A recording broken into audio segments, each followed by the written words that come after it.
What's going on, Clash Bashers? Rocky here today, and today we're back on Rise of Kingdoms, and guys, we have some incredible sneak peeks for you guys, including kingdom migration. That's right, you're going to be able to move kingdoms, but there's going to be a lot of details and specifics on how you're going to be able to do that. We'll talk about some of that today, but before we do, today's video is being sponsored by Rise of Kingdoms. If you guys want to download this game for yourself and check it out, there will be a link down there in the description so you can play it on your favorite device. And also today, I'm going to be showing off a few images for the sneak peeks, and I just want to let you guys know that these are not like final images or anything. These are from the development team, but everything's always subject to change as the update is getting ready to come out. So we're going to have kingdom migration, meaning you're going to be able to switch kingdoms. It's pretty, it was pretty interesting. I was on the fence about this, but there's a lot of restrictions on how you're going to be able to do it. You're not going to be able to just hop around willy-nilly. There's going to be a way you have to do it, and pretty much the higher the power you are, the more expensive it is going to be for you to move. So that way, you're not going to be able to just jump around. You're going to have to put some thought and or items into moving around the migration items. And also the king of each kingdom will be able to like set power restrictions and open up. That way you can see how many people can come in, what types of people can come in, and all that kind of stuff. You will have to leave your alliance in your current kingdom when switching to a new kingdom. You can't just be in the same alliance and like say Kingdom 82 and then Kingdom 100 or something like that. But your whole alliance can jump with you, and that's another thing. You cannot go backwards.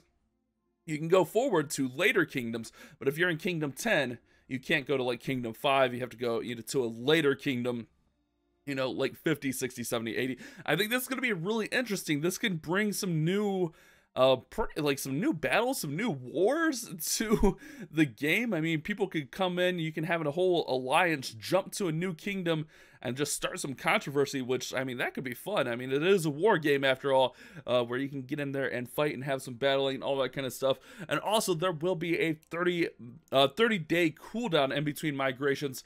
I'm trying to make sure I cover as much of the notes as possible, but 30-day cooldown, so you can't just hop one day, hop the next day, hop left, or hop right. So you're not going to be able to just hop all around. The king will be able to decide the migration limit so that, you know, the kingdom doesn't just get flooded with a bunch of different people, I would assume. And then there was a question, will more shields become available so people can protect themselves from people that are migrating? And the short answer was no, unless that becomes a huge issue. That won't be something that they're really looking to address.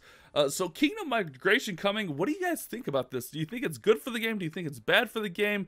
I think it's pretty interesting. We'll have to wait and see how it's executed and kind of goes, but there could be some crazy things that happen with some of the earlier kingdoms jumping into later ones, and I really want to see more about, like, these images, obviously not final. I want to see more about, like, the restrictions on migrating and power limits, all that kind of stuff, how much everything costs. But this could be a pretty interesting thing coming to the game as far as changing it up.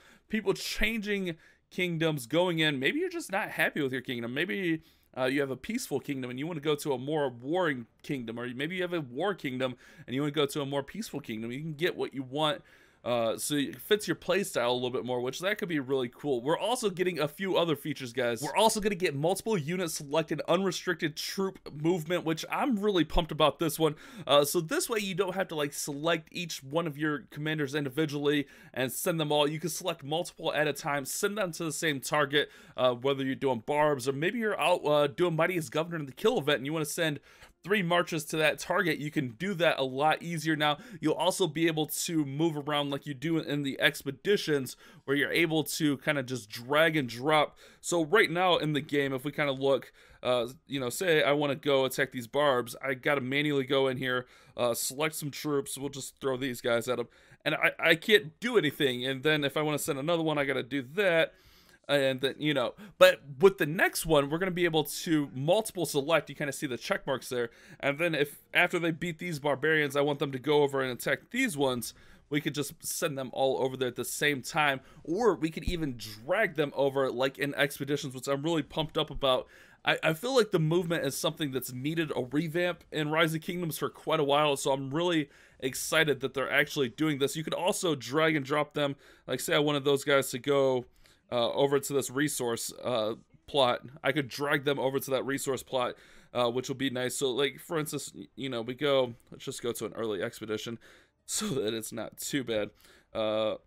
Oops, wrong button. This is gonna be absolutely bad. Let's just absolutely destroy him. But the movement will be like it is here in the expedition, where I can drag my troops around and change them on the fly without like having to give them directions, which is really good for positioning, because also before, like, if I wanted to get behind him, I'd have to find like barbarians that were behind him and then move around that way and go this way, and then, wow, we barely touched him. He died.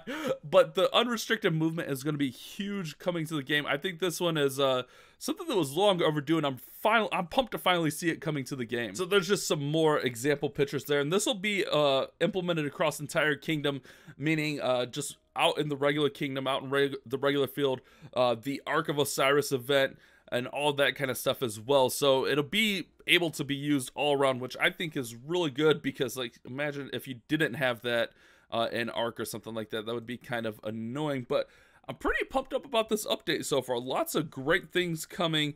The achievement system that we kind of talked about before, the alliance skills, which we kind of talked about. I'm really excited to see what some of these alliance skills are going to be if we go into the tech. You know, there's going to be a skill there and skill down here. There's going to be some cool stuff coming to the game, and a lot more stuff to kind of work on for your alliance, for those skills and stuff. As far as our personal city, we're doing pretty well. We're progressing pretty nicely. We're at 15.5 million. I'm actually just saving up to go to City Hall 24 really soon. I do have the wall upgrading now, but I'm going to need that pretty much 55 million, 24 million of resources, which is going to take quite a while. We do have our academy going right now, which I've been working on my military tech, and that's the main reason I'm going to go up to 24 is for the military tech. But we're getting that defensive formation going, which was a 60-day upgrade. We just finished our combat tactics, which was a 60-day upgrade, and the next one is a 110-day upgrade. Oh, that's crazy, guys. It's absolutely crazy, but gotta do them. Those ones are really nice. Things are coming along pretty well in Rise of Kingdoms for me, guys. So go ahead and do me a favor. Let me know what you think about these sneak peeks. Do you love it? Do you hate it? What do you think about the kingdom migration? Do you think that's going to be a bad thing? Do you think it's going to be a good thing? I won't lie, I'm a little uneasy about it. I don't know, just changing kingdoms, especially if you get a lot of people jumping. Like I said, I want to wait and see what the restrictions on it are going to be. I feel like that'll be the good way to balance it, and I'm so in love with the movement update. But hopefully you guys have enjoyed this sneak peek video. You guys have a great day. Keep on clash bashing.